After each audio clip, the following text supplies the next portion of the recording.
আসসালামু আলাইকুম সম্মানিত দর্শক। রিসেন্টলি বাংলাদেশের পলিটিক্সে একটা নতুন ট্রেন্ড ফর্ম হয়েছে বা নতুন একটা ট্রেন্ড চালু করছে। সেটা হচ্ছে যে কওমি ঘরানার আলেমদের জামাত ইসলামে যোগদান। এখন এটা নিয়ে আপনি বলতে পারেন যে একটা মানুষ তার আইডিওলজি চেঞ্জ করবে, নতুন একটা আইডিওলজি অ্যাকসেপ্ট করবে বা যেকোনো লোক যেকোনো পলিটিক্সে জয়েন করবে, ইনভলভ হবে। এটা তো তার নাগরিক অধিকার, এটা তো তার ব্যক্তি স্বাধীনতা। তাহলে এখানে ট্রেন্ড কেন হলো?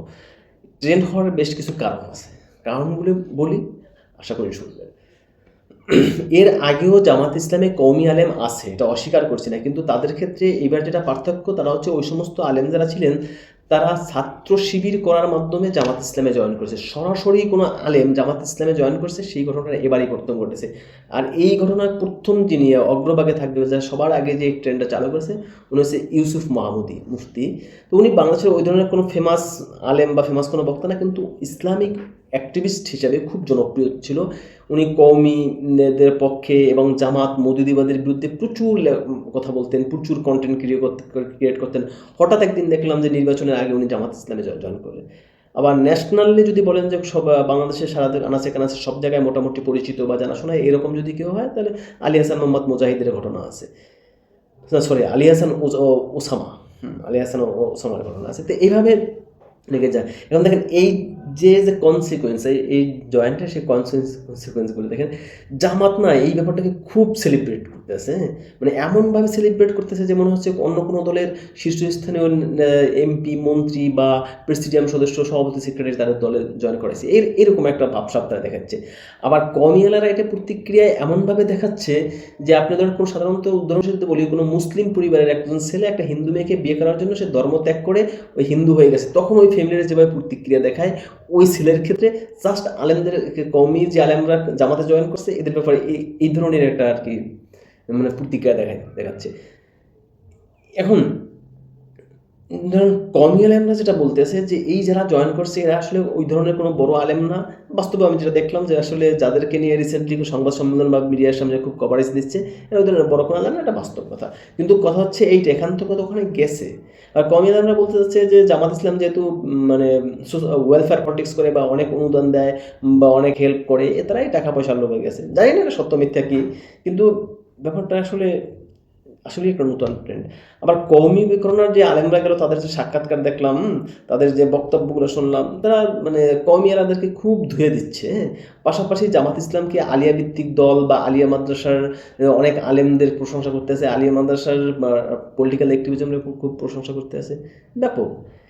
কিন্তু আসেন এখানে টুইস্টগুলো সব ঢুকে। প্রথমত জামাত ইসলাম আদৌ ইসলামী দল কিনা এটা নিয়ে ব্যাপক প্রশ্ন আছে। এই প্রশ্নটা পলিটিক্যাল ব্যাকগ্রাউন্ড আছে, ইসলামিক পলিটিক্সের দিক থেকে আছে, নন ইসলামিক যে পলিটিক্স আছে সেখান থেকে আছে।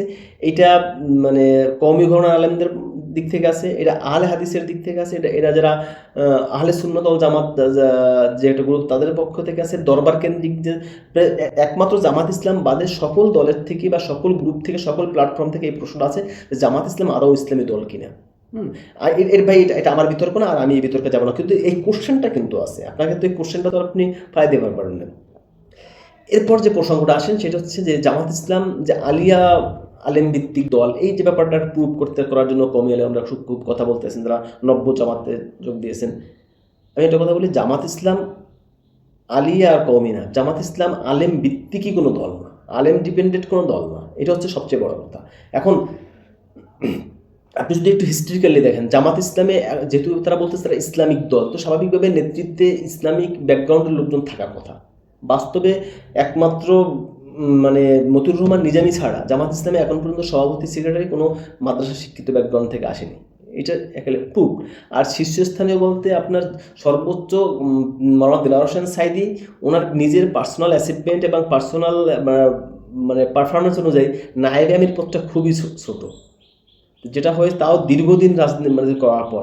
এছাড়া কোনো মানে আপনি আলিয়া বলেন, কওমিয়া বলেন, কোনো আলেমরাই জামাতে সবচেয়ে বড় কথা দেখেন, জামাতের কোনো রোকন এই মুহূর্তে আপনি খুঁজেন মুহাক্কিক একজন আলেম পাওয়া যাবে না। জামাত ইসলামে আমার দেখা মানে আমার বয়সকালে দেলোয়ার সাইদির ব্যাপারটা আলাদা।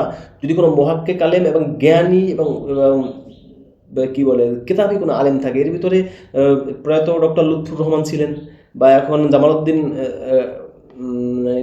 কি নামটা আমার মনে আসছে না, কামালউদ্দিন জাফরি, কামালউদ্দিন জাফরি আছেন, এদের কিন্তু কেউ কিন্তু এরা রুকুনিয়াত টিকিয়ে রাখতে পারে না, তাদের রুকুনিয়াতশিপ কিন্তু বাতিল হয়ে গেছে।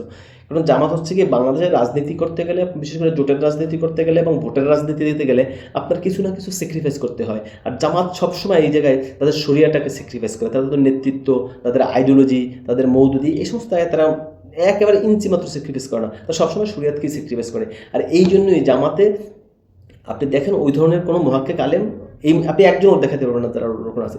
2 নম্বর কথা হচ্ছে কি, জামাতে যে আলিয়া ভিত্তিক যে আলেমের কথা বলা হয়, অ্যাকচুয়ালি কি তারা আলেম? এই মুহূর্তে যদিও কথাটা কিন্তু খারাপ লাগবে, তারপর আমি বলি যেটা বাস্তবতা। বাংলাদেশের দরবার কেন্দ্রিক কিছু মাদ্রাসা বাদ দিলে, যেমন সারসিনা, চরমোনাই, নেসারাবাদ বা দারুন নাজাত, বাংলাদেশে তো কোনো মাদ্রাসায় কামিলের কোনো লেখাপড়াই নেই, ফাজিলে তো কোনো লেখাপড়া নেই, ক্লাসই না। আলেম পাশ করে সবাই যে যার মতো জেনারেলে চলে যায়, আর আইসে সিলেবাস ভিত্তিক প্রাইভেট একটা ফাজিল একটা কামিল পরীক্ষা দেয়। এটা হচ্ছে সিলেবাস ভিত্তিক আলেম। তো ওইখান থেকে এই মাওলানা শব্দটা ব্যবহার করে তারা জামাত ইসলামের খুব বড় আলেম হয়ে যায়। কিন্তু জামাত ইসলাম তো আলেম ভিত্তিক দল না। এটা দেখুন, জামাত ইসলাম বাংলাদেশে সোশ্যাল ওয়েলফেয়ারে, হাসপাতাল, ব্যাংক, বিমা, বিভিন্ন জায়গায় টাকা ইনভেস্ট করে। আবার এডুকেশনের ক্ষেত্রে দেখেন যে তাদের কর্মীদের জন্য স্কলারশিপ, স্কুল, কলেজ, তারপর আলিয়া মাদ্রাসা, বিশ্ববিদ্যালয়, সব ক্ষেত্রে তাদের ইনভেস্ট আছে। কিন্তু আপনি সারা বাংলাদেশে খুঁজে পাবেন না যে তাদের কওমি ভিত্তিক কোনো ইনভেস্ট আছে। তাদের হাতে সিঙ্গেল একটা কওমি মাদ্রাসা নেই, কারণ তারা কমিটিকে অ্যাকচুয়ালি পছন্দ করে না। কিন্তু এখন এই মুহূর্তে পাবলিক রিয়াকশনের জন্য বা পাবলিক অ্যাটেনশনের জন্য তারা এই কিছু কওমি আলেমদেরকে তাদের ইতি নিয়েছে, এইটা ব্যাপার না। কিন্তু কওমি আলেমরা, আমি দেখেন বাংলাদেশের যে অন্যান্য শিক্ষা আছে, মাদ্রাসার আলিয়া শিক্ষা বা জেনারেল শিক্ষা, এখানে কিন্তু একটা আবার কো এডুকেশন আছে, সহশিক্ষা। এই সহশিক্ষাগুলো কী হতে পারে? কালচার, তারপর স্পোর্টস, আপনার ডিবেটিং ক্লাব বা সোশ্যাল ওয়েলফেয়ার, এগুলো। কিন্তু কওমি মাদ্রাসায় অলিখিতভাবে যে কো এডুকেশন যেটা, সেটা হচ্ছে মৌদুদিবাদের বিরোধিতা করা বা জামাত ইসলামকে বিরোধিতা করা। সেই একটা মনোভাব থেকে আপনার এইখানে চলে আসা ছোটাও মানে সেই কওমিদেরকে কওমিয়ালার ওইখানে জয়েন করা। বাংলাদেশের পলিটিক্সে সবার একটা রিজার্ভ ফোর্স থাকে, যেমন আওয়ামী লীগের রিজার্ভ ফোর্সের সংখ্যালঘুরা হিন্দুরা, রিজার্ভ ফোর্স। বিএনপির রিজার্ভ ফোর্স হচ্ছে যে মানে মুনাফাদারি ব্যবসায়ীরা, আপনার অবসরপ্রাপ্ত আমলা, এই ধরনের। আবার ধরেন ইসলামী আন্দোলন, খেলাফত মজলিস, খেলাফত আন্দোলন বা এই ধরনের যে ইসলামী দলগুলো, এদের রিজার্ভ ফোর্স হচ্ছে মাদ্রাসা বেসিস। জামাতের রিজার্ভ ফোর্স কি? জামাতের অ্যাকচুয়ালি কোনো রিজার্ভ ফোর্স নেই।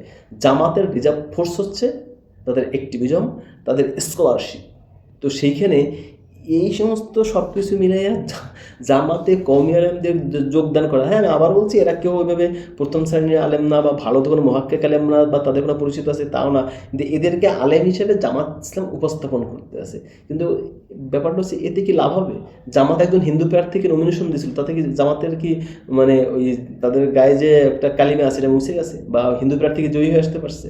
বা জামাত কি হিন্দুদের ভোট আদৌ পেয়েছে? যদি পাইতো তাহলে সাদিককেই জগন্নাথ হলে 5 ভোট পাইতো না। এই ব্যাপারটা কিন্তু মনে রাখা দরকার। যাই হোক, দেখি যে ভবিষ্যতে এই টানাটানি, আলেমদের নিয়ে টানাটানি আর কত দূর যায়। আল্লাহ হাফেজ।